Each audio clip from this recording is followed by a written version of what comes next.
Hola a todos, bienvenidos. Gracias por apoyar siempre esta comunidad y el contenido. Y en esta oportunidad vamos a hablar de el Instituto Salvadoreño del Seguro Social, el ISS, que es una institución gubernamental autónoma y descentralizada encargada de brindar atención de salud y prestaciones económicas a sus derechohabientes, que por la ley de los empleados y comerciantes formales deben inscribirse. Y esta, al ser una institución muy grande, por lógica, recibe millones de fondos en cotizantes, aunque con el paso de las décadas, muy poco se ha traducido en una atención de salud de calidad hacia sus derechohabientes. Por el contrario, sí ha existido un sinnúmero de acusaciones de robos a mansalva de muchos de sus directores y otros cargos de confianza en varios gobiernos, y desde mandos altos, medios rangos, y ha habido una piñata para todos, y no de miles, sino de millones de dólares al paso de las décadas. En el gobierno de Arena, de Francisco Flores Pérez, como directora del Seguro Social fue nombrada Ana Vilma de Escobar, una dirigente del sector femenino de Arena, un perfil que en ese momento, en un hecho bastante polémico, le habían asesinado al esposo, el presidente de una financiera, la FICE, Sigfrid Good Zapata, ocurrido en 1996, y en la que se dijo que había presunto lavado de dinero, se habló de temas de estafa, de muchas cosas. Esta información fue dada a conocer por el ex asesor contable Francisco Esquivel. Este mismo ex asesor reveló a un periódico que la casa matriz de la FIS, con sede en Miami, estuvo involucrada en presunto lavado de millones de dólares a través de una agencia en El Salvador. De igual manera aseguró que Good Zapata sostuvo tensas relaciones con el presidente de esta institución, Joseph Zamora, y que supuestamente posterior había recibido amenazas por teléfono, por correo electrónico, culminando en su fatal deceso, que fue acribillado por unos motociclistas en San Salvador. Pero ese caso es para otro video. Este solo es como un tema adicional, porque también la señora Ana Vilma de Escobar muy pronto se volvió a casar con Carlos Patricio Escobar Thompson, un fuerte empresario de negocios del Grupo Roble, de las familias oligarcas históricas de este país. Pero volviendo al nombramiento de Ana Vilma de Escobar en el seguro, se le puso como máxima en la dirección de esta institución, y varios años más tarde se expuso muchas irregularidades durante su administración. El presidente de la Corte de Cuentas de la República, en ese momento, Rosalío Toches, reveló que existía por lo menos 250 informes de auditoría sobre la administración del Seguro Social, que databan entre 1999 y el año 2003, los cuales tenían hallazgos con un total de 21.180.000 dólares, pero que para ese año 2003 ya estaban completamente sepultados, archivados, y nadie quería hablar de eso en su momento. Al menos en 138 de esos expedientes se vinculaba a la señora Ana Vilma Escobar y tenía hallazgos por varios millones de dólares, y posteriormente se agregó más documentos que se podrían investigar con montos nuevamente millonarios. La Corte dijo que dichas cantidades eran el equivalente por lo menos para pagar 3.400 médicos por todo un año. Estoy acá porque soy una funcionaria pública, honrada, que no tiene nada de qué avergonzarse. Soy una funcionaria, como muy pocas, que puede decir con la cabeza en alto que no tengo cola pateada. Mancha mi imagen como funcionaria pública. Me siento víctima de violencia política.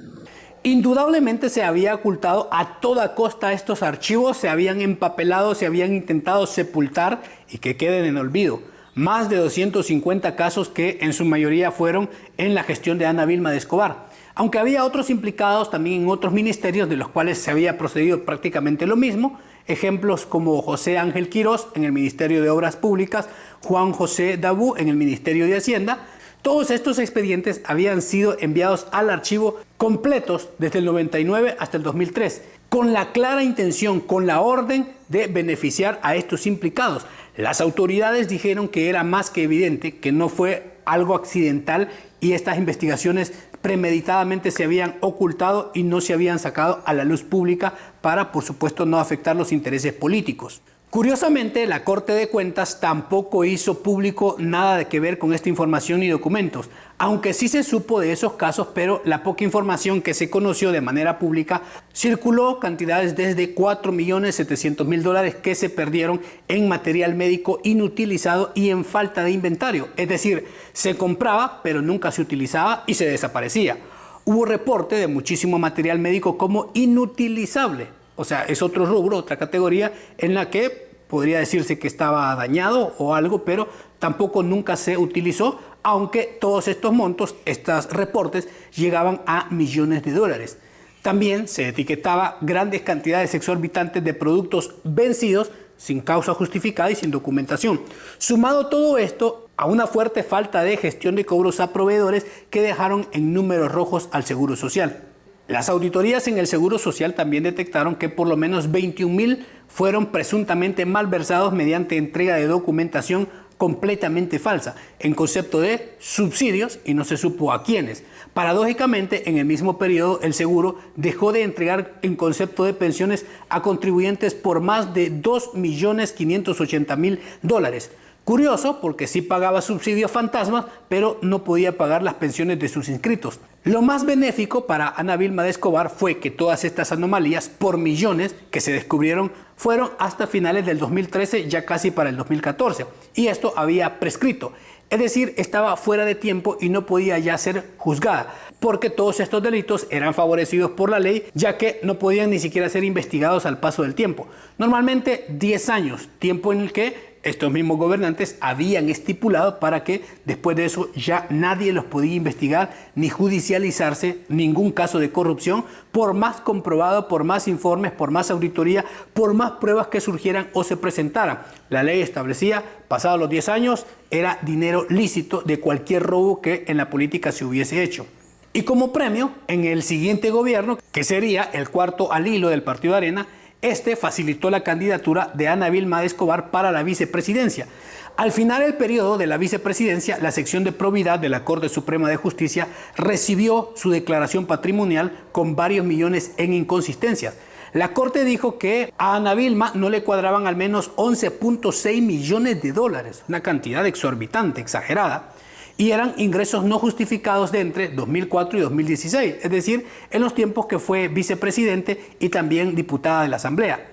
Pero comenzó a llevar constancias express, documentos, facturas que rápidamente fueron recibidos y desvanecieron con estos papeles al menos 10 millones, quedando un monto sin justificar únicamente de 1.7 millones. Es decir, una colita que a pesar de tanto papel y de tantas facturas y contratos que había llevado a última hora, todavía le faltaban 1.7 millones de dólares. Después de varias evaluaciones adicionales, el monto no justificado se redujo todavía más a solamente 109,000 dólares, de los cuales 16,000 correspondían a Escobar y 70,000 a su esposo Carlos Patricio Escobar Thompson.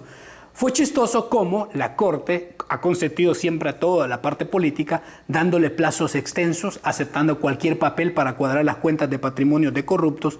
Vale aclarar que Ana Vilma en esas declaraciones no incluía sus ingresos durante los años que estuvo como directora del INS. Sorpresivamente y contra todo pronóstico, Vilma Escobar logró cuadrar sus números, más de 11 millones de dólares, cuando presentó documentación que atribuía una parte significativa de su incremento patrimonial a dividendos obtenidos por su esposo, quien había sido vicepresidente del Grupo Poma durante varias décadas. Por todo esto, la Corte decidió limitar la investigación al periodo solamente del 2004 hasta el 2009, excluyendo su tiempo como diputada del 2009 al 2018. Es decir, le dieron ese beneficio. Y eso redujo, por supuesto, el alcance de las inconsistencias. Este fue el beneficio más jugoso y el más descarado para que ella no fuera a juicio. Se aceptaron documentos presentados fuera de los plazos establecidos y algunos que no cumplían con todos los requisitos legales, lo que permitió justificar todos estos montos previamente observados. Los magistrados consideraron que el monto final sin justificar era proporcionalmente muy pequeño, es decir, la colita de la colita, y en relación a todo lo que había declarado y logrado justificar, por lo que decidieron no proceder en juicio civil. Para marzo de 2019, la Corte en pleno votó con 9 votos a favor y 6 en contra para exonerar a Ana Vilma de Escobar y a su esposo de ser sometidos a juicio por enriquecimiento ilícito.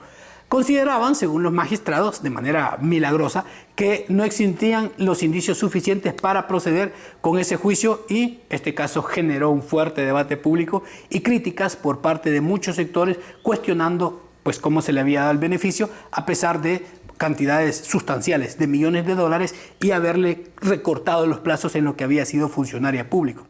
Posteriormente, cuando compareció en la Comisión Especial de la Asamblea Legislativa para investigar el pago de sobresueldos, que tampoco estaba consignado en sus declaraciones, Ana Vilma Escobar afirmó que durante su gestión como vicepresidente recibió un salario de $3.286 y nada más. Negó absolutamente todo. Dijo no haber recibido absolutamente nada más de dinero.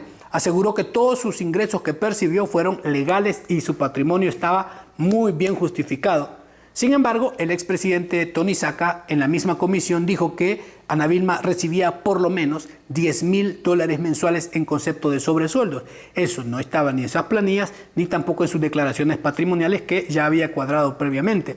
Y eso todo durante los 5 años de la presidencia.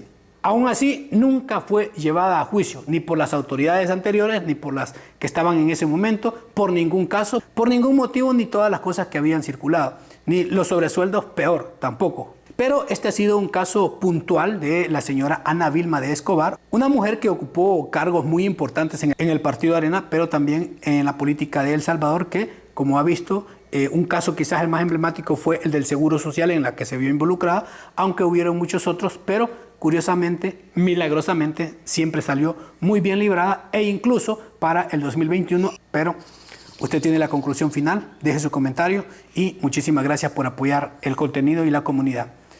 Nos vemos hasta la próxima, cuídense mucho, chao.